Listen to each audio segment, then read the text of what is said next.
इस कहानी की शुरुआत में हम कुछ लोगों को एक डेजर्ट में काम करते हुए देखते हैं। दरअसल ये डेजर्ट चाइना का सबसे बड़ा डेजर्ट होता है और ये लोग यहाँ पर आयल निकालने का काम करते थे, लेकिन इनका इन्फॉर्मेशन गलत होती है और इन्हें यहाँ पर आयल नहीं मिल पाता। ये लोग यहाँ से एक प्लेन में बैठकर वापस अपने देश की तरफ जाने लगते हैं। अब जैसे इसका प्लेन टेक ऑफ करता है तो भी अचानक मौसम बिगड़ने लगता है और इनके सामने एक बहुत ही रेतीला तूफान आ जाता है।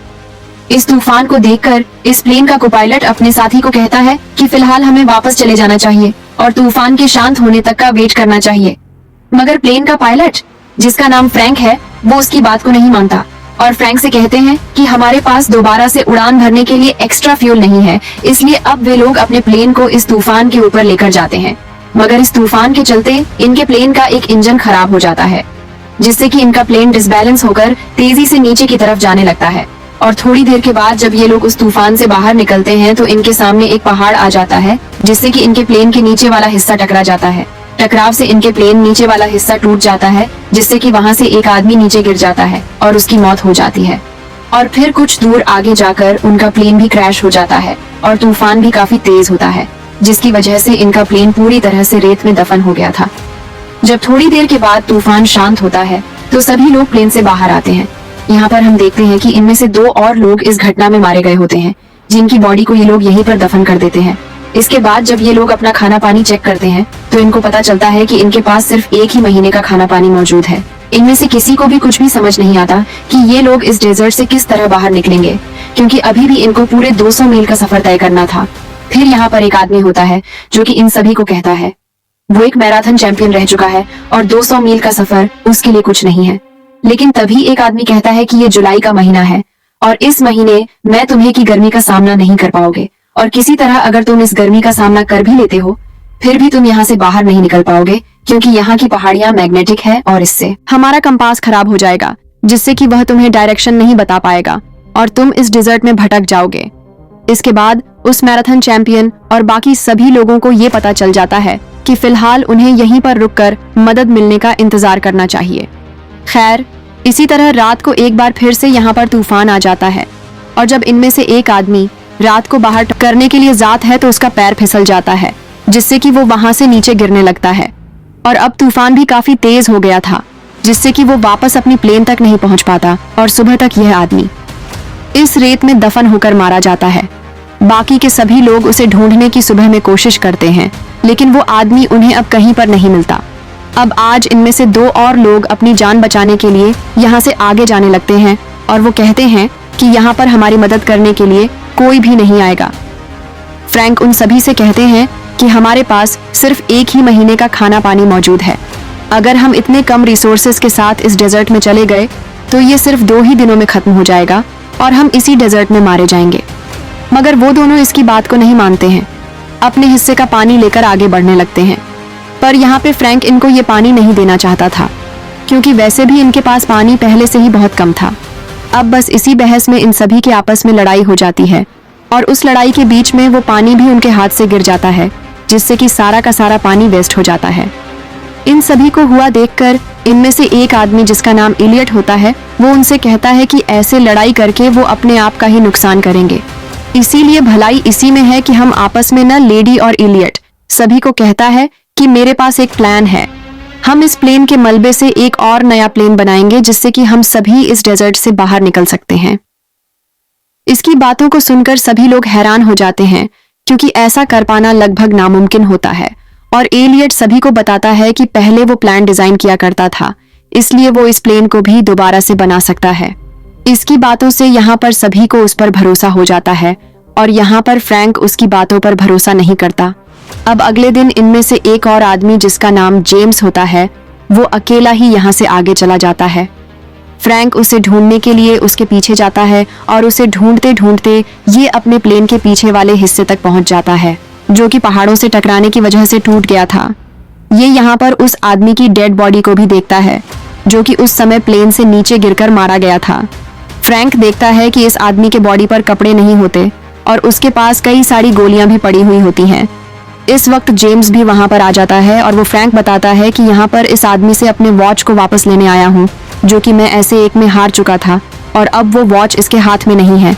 इससे दोनों का अंदाजा हो जाता है कि यहाँ पर डेजर्ट के लुटेरे आए थे, जो कि उसके कपड़े, ढे और वॉच लेकर यहाँ से चले गए हैं। इस आदमी के बॉडी पर कई सारे गोली के निशान भी होते हैं, यानी कोई लुटेरों ने इसके ऊपर गोलियां चलाकर अपने निशाने की प्रैक्टिस कर रही थी।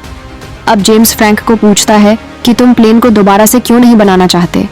इस पर फ्रैंक उसे कहता है कि वह प्लेन दोबारा से नहीं बन सकता, इसलिए मैं लोगों को झूठा दिलासा में नहीं रखना चाहता।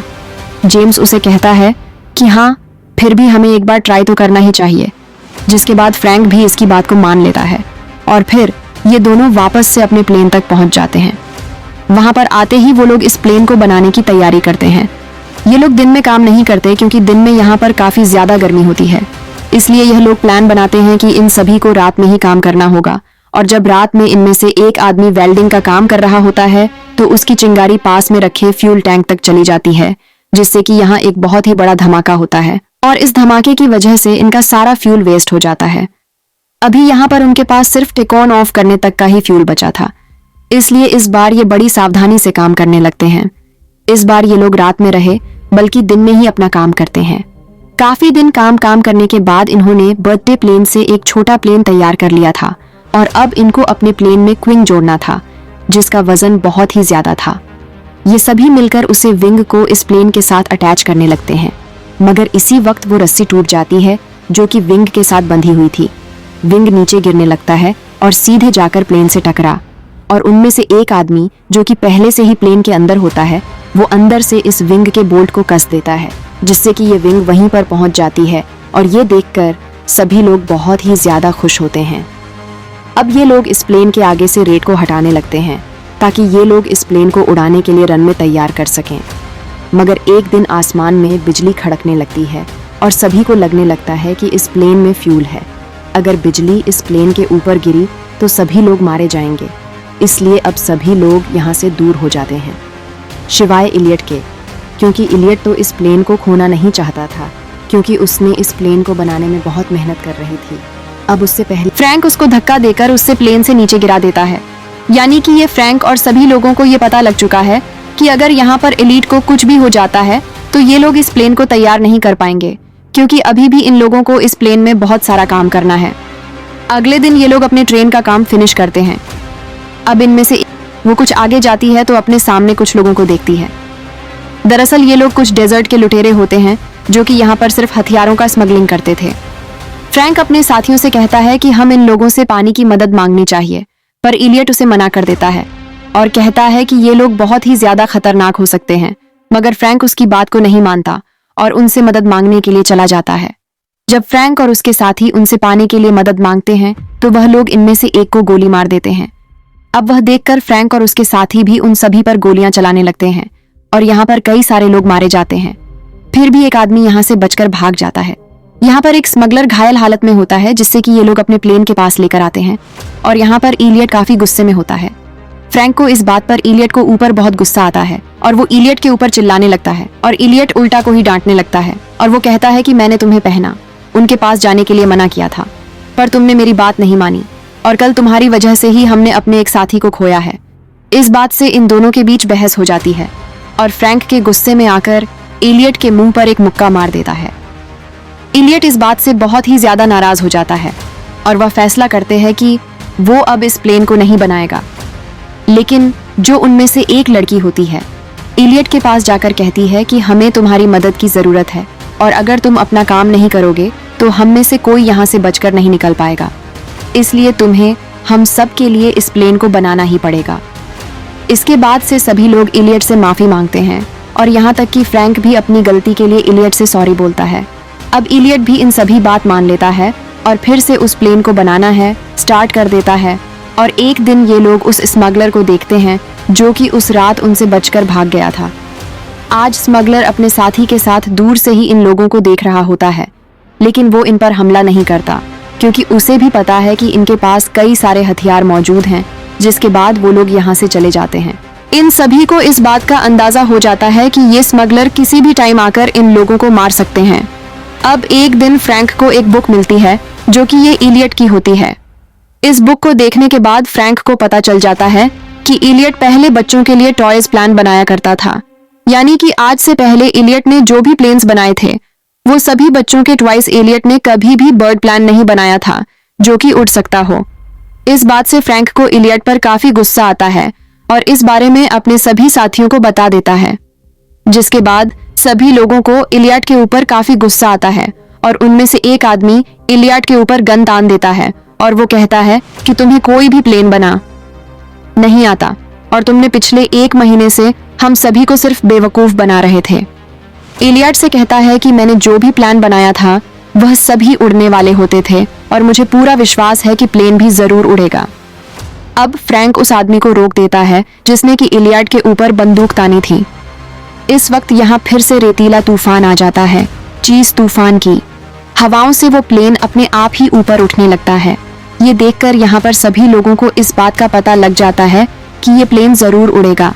फिर तूफान शांत होने के बाद ये लोग इस प्लेन को रेत से बाहर निकालते हैं और फिर उसे उसी तरफ लेकर जाते हैं जहाँ पर इन्होंने रेत को हटाकर रनवे बनाया था। अब सब यहाँ पर ये प्लेन को स्टार्ट करते हैं तो ये प्लेन एक बार चलकर बंद हो जाता है। फिर जब ये लोग दोबारा से इस प्लेन को स्टार्ट करते हैं तो इस बार ये प्लेन तेजी से चलने लगता है, जिससे कि ये सभी लोग बहुत ही खुश हो जाते हैं। मगर इस प्लेन की आवाज को सुन के वो सभी स्मगलर्स अपने में बैठकर इनको मारने के लिए इनकी तरफ आने लगते हैं। इतने सारे स्मगलर्स को देखकर इन्हें लगता है कि अब ये सभी लोग नहीं बच पाएंगे, इसीलिए वो सब भी अपने प्लेन पर बैठ जाते हैं और सभी लोग प्लेन के विंग जो होता है उस पे चार्ज जाते हैं, क्योंकि इन्होंने प्लेन के अंदर बैठने के लिए कोई भी सीट नहीं बनाई थी। स्मगलर पीछे से इन पर गोलियां चलाकर इनका पीछा करने लगता है और यहाँ पर इनमें से किसी एक को भी गोली नहीं लगती। कुछ आगे जाकर इनका रास्ता खत्म होने लगता है और तब इनका प्लेन इस जमीन पर ही चल रहा था। थोड़ा दूर जाकर इनका रास्ता खत्म हो जाता है और ये सभी लोग प्लेन के साथ नीचे खाई में गिर जाते हैं। अब जो इस स्मगलर थे उनको लगता है कि ये सभी लोग खाई में गिरकर मर चुके हैं, लेकिन थोड़ी ही देर बाद इनका प्लेन खाई से निकलकर आसमान की तरफ उड़ने लगता है। ये सभी लोग खुशी में जोर जोर से चिल्लाने लगते हैं, क्योंकि आज इन सभी की मेहनत ने नामुमकिन चीज को मुमकिन करके दिखा दिया। अब ये लोग इस प्लेन की मदद से इस बड़े से डेजर्ट से बाहर निकल जाते हैं। फिर फिल्म के एंड में दिखाया जाता है कि सभी लोग अपनी फैमिली के साथ काफी खुश होते हैं और अब हमें फ्रैंक को भी दिखाया जाता है, जिसने की खुद की एक एयरलाइंस कंपनी शुरू कर ली है और उसने उसका नाम फीनिक्स रखा है और इलियट भी अब नासा में काम करता है। और इसी के साथ ये फिल्म की कहानी यहीं पर खत्म हो जाती है। तो कैसी लगी आपको ये कहानी, हमें कमेंट करके जरूर बताएं।